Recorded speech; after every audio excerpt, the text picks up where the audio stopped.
Hej allihopa! Välkomna till min YouTube-kanal. Idag tänkte jag testa någonting helt annorlunda, för jag tänkte testa mig på en vlogg. Det känns jättemärkligt, för det är ju inte den typen av videos jag har gjort hittills.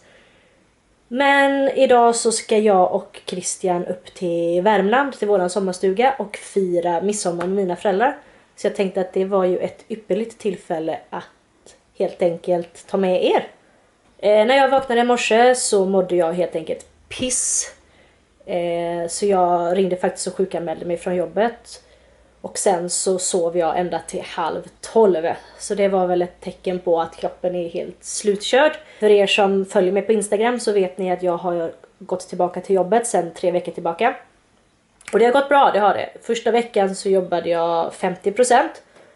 Och sen andra veckan så började jag jobba på 80%. Jobbar jag ju normalt. Så då gick jag tillbaka till mitt normala schema. Och den veckan var ju skitjobbig, för utöver det hela att börja jobba på heltid igen så var det även skolavslutning på onsdagen. Jag jobbar ju på en skola. Så vi hade skolavslutning på onsdagen. Och det var mentalt utmattande för mig, för jag hade 3 elever som jag helt enkelt sa hej då till. Så det var en väldigt jobbig dag mentalt. Och sen utöver det så på torsdagen så var vi iväg på en utflykt. Och då slutade det med att jag gick typ så här 14 000 steg på en hel dag. Och det är ju inte min kropp heller van vid. Eftersom att jag inte har kunnat träna de senaste 7 månaderna. Så då var jag helt utmattad fysiskt. Så den veckan var ju extremt jobbig för mig. Och sen denna veckan då så har ju då sommarlovet börjat. Så då har det varit fritidsverksamhet. Och det är ju ett helt annat tänk än mina vanliga arbetsuppgifter. För då är det ju att eleverna får praktiskt taget göra vad de vill. Så då har det varit jobbigt just för att det inte är min vanliga rutin. Så det har ju varit en ansträngande period nu på jobbet. Men det har varit roligt och det har varit kul att komma tillbaka. Eleverna var överlyckliga, så det är väl det viktigaste. Och det har gått bra. Men som sagt, det har varit lite jobbigt för mig. Så min kropp behöver helt enkelt den här långledigheten.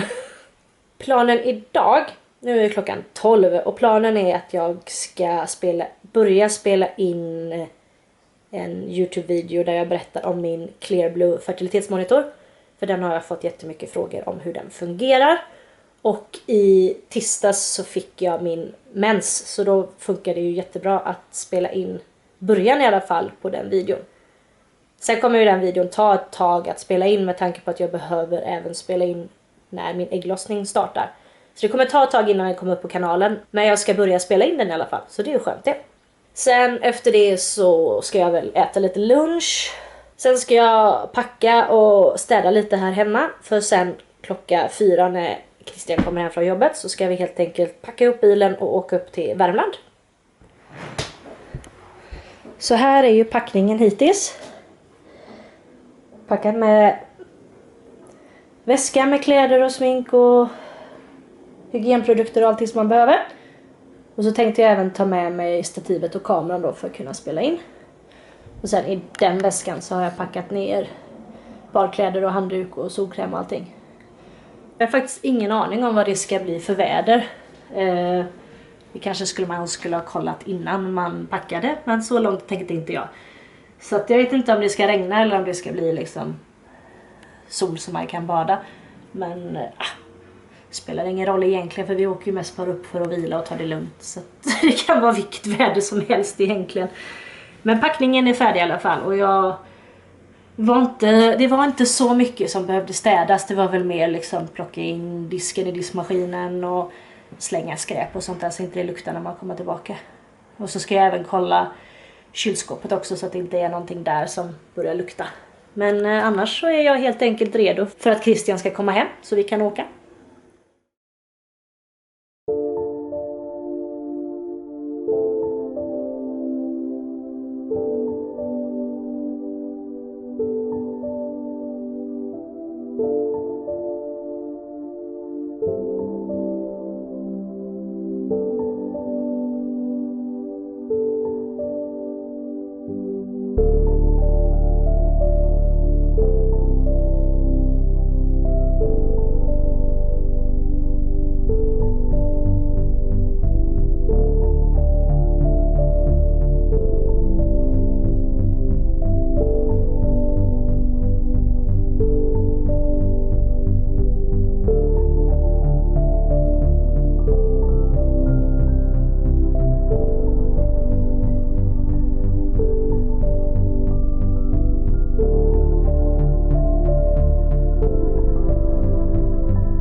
Så, då är vi här.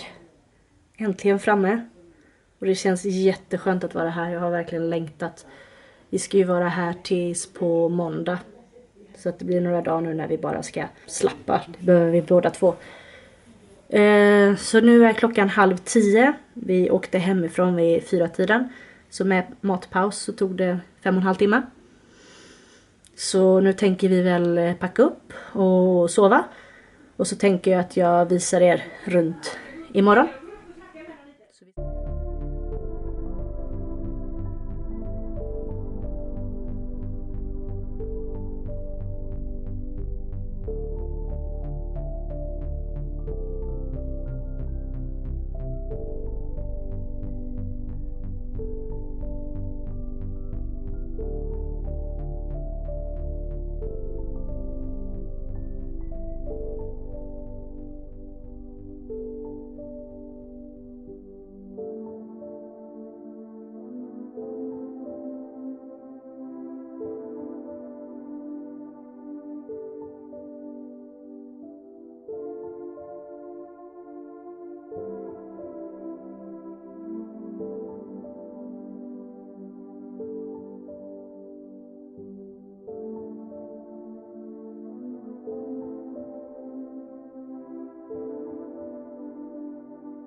Nu är det sista kvällen och jag tänkte avsluta den här videon med en Q&A.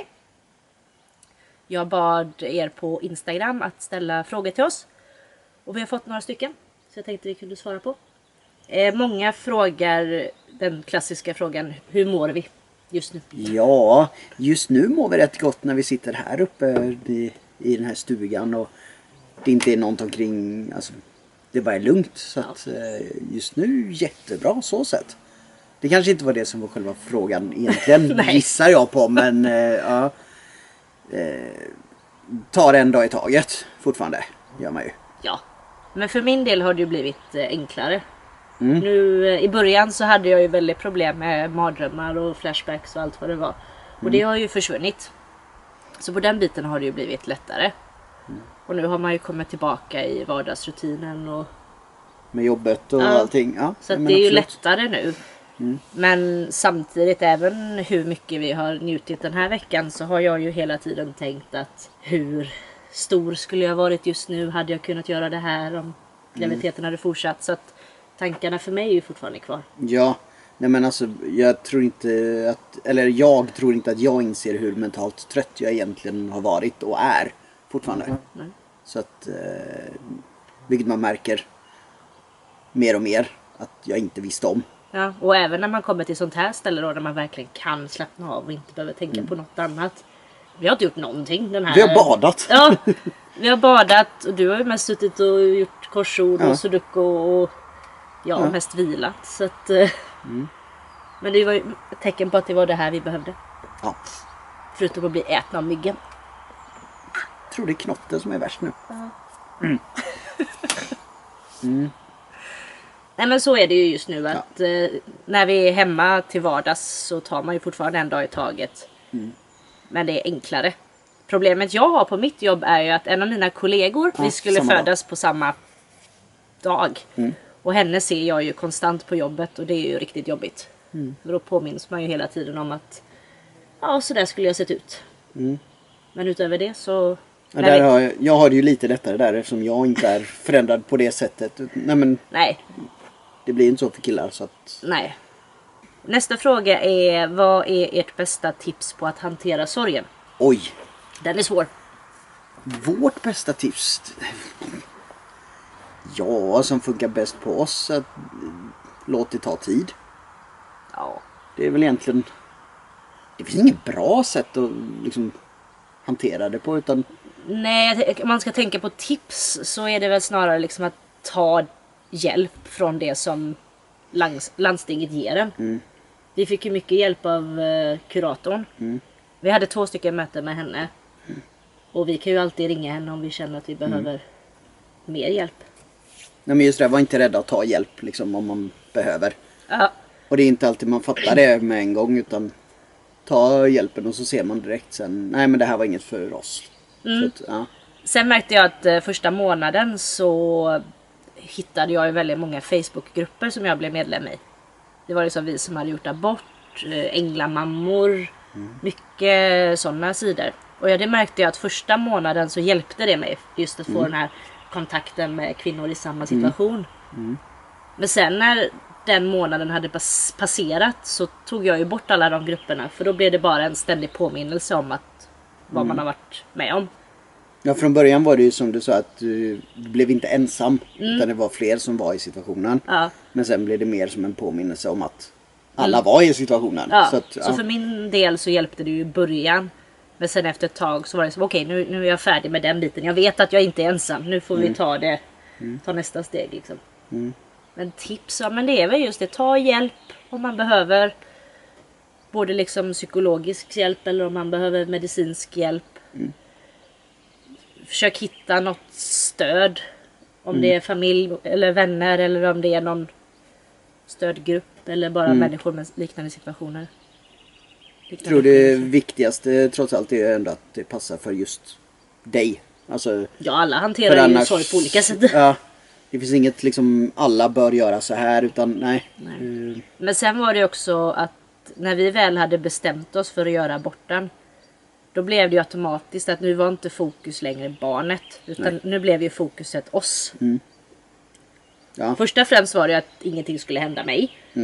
Och sen blev det ju bara att vi inte ska gå under på grund av detta. Precis. Utan att vi ska fortsätta vara starka tillsammans. Så att även om vi har gjort våra sörjeprocesser var för sig, så har vi ju ändå haft en sorgeprocess tillsammans. Ja. Jo, men vi har ju jobbat ihop kring det. Att, ja. Så det kanske också är ett bra tips att göra det tillsammans, men ändå göra det lite grann även var och en för sig. Jag tror att man behöver göra det för sig själv också. För man kan inte gå igenom allt tillsammans, utan man måste även gå igenom vissa delar själv, tror jag. Ja, och sen vi har ju två olika upplevelser också. Min upplevelse är ju inte samma som din. Då kan man inte ha samma bearbetningsprocess där heller. Nej. Har en fråga här. Är själv ofrivilligt barnlös? Vad tycker du är det värsta med det? Och jag tänker att innan vi faktiskt blev gravida, så var ju den värsta tanken var ju, kommer vi bli gravida? Ja. Då var det ju liksom om.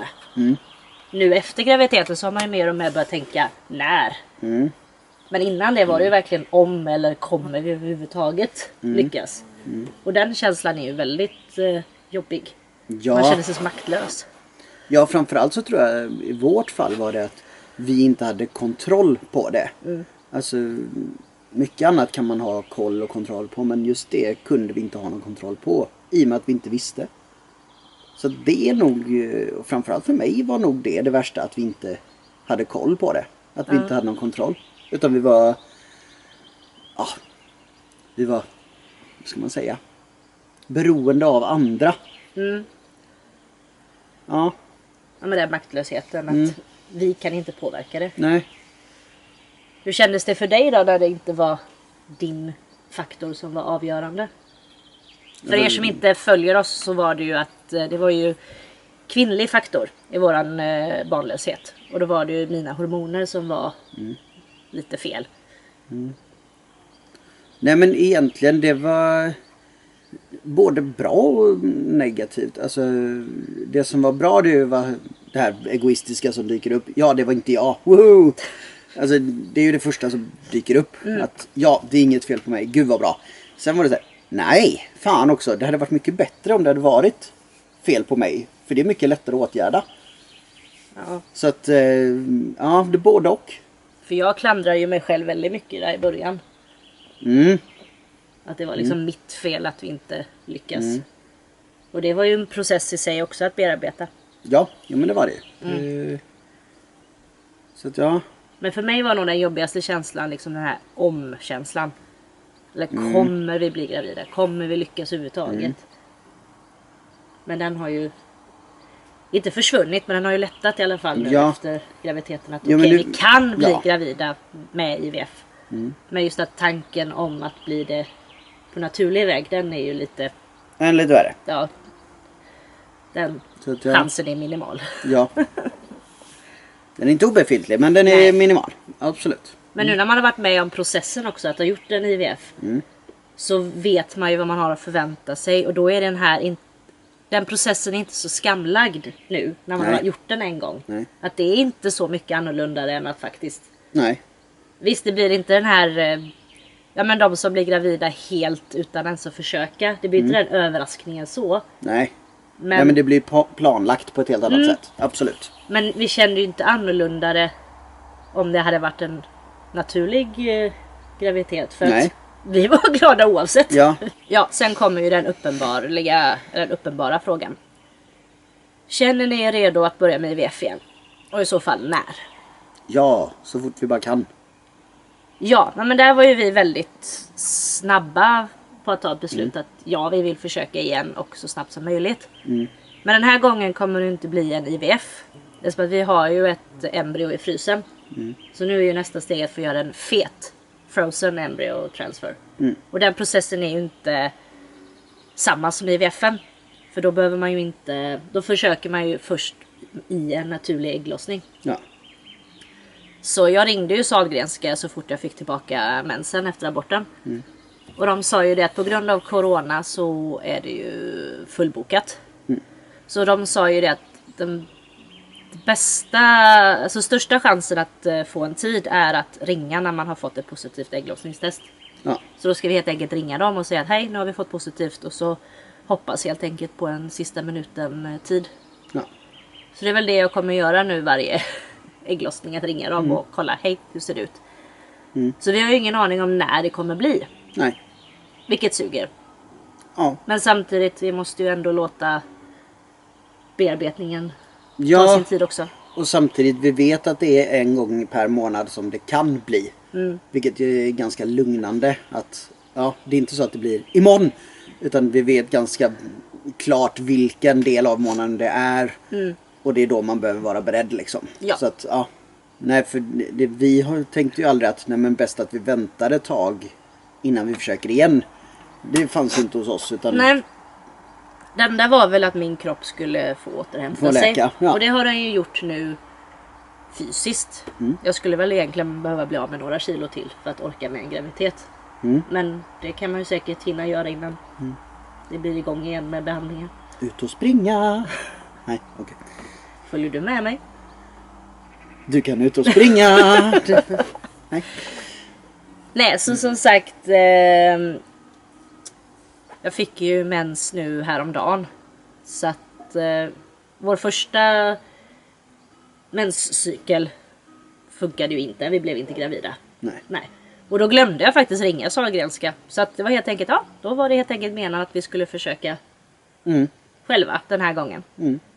Men om det blir väl om 2 veckor ungefär, så är det ju dags att Kolla igen. ja, och se om de har någon tid. Men det var de frågorna vi hade fått. Någonting mer du vill tillägga? Ja, frågan är väl så, vad blir nästa steg? Ja, vet vi det? Ingen aning. Nej. Bli gravid är ju nästa steg, Ja, typ. Ja, det är ju drömmen i alla fall. ja. Det är dit vi siktar. Ja. Ja.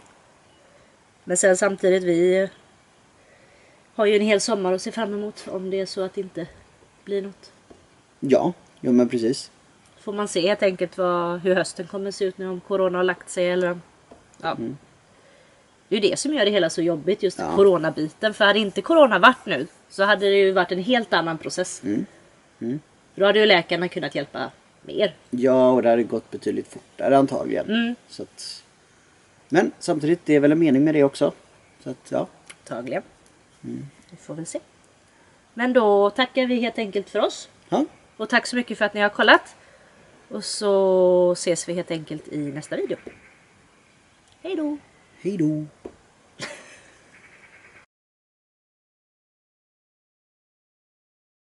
Och så dubbelsvinnrygg! Det är en dubbelsvinnrygg! Det är 20 poäng till. Det är 22 poäng totalt. Ska vi se. 22 då. Alltså, du lämnar den 22an. Då har du 87 poäng totalt. 87 poäng! Man ska upp till 100 alltså. Det är det som gäller.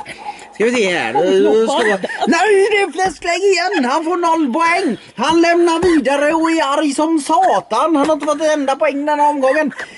Karin, det är du. Nu får du fan slå oss röd. Du har 62 poäng, ska upp till 100. Stående gris, det är 5 poäng. 5 poäng. Ska du slå vidare?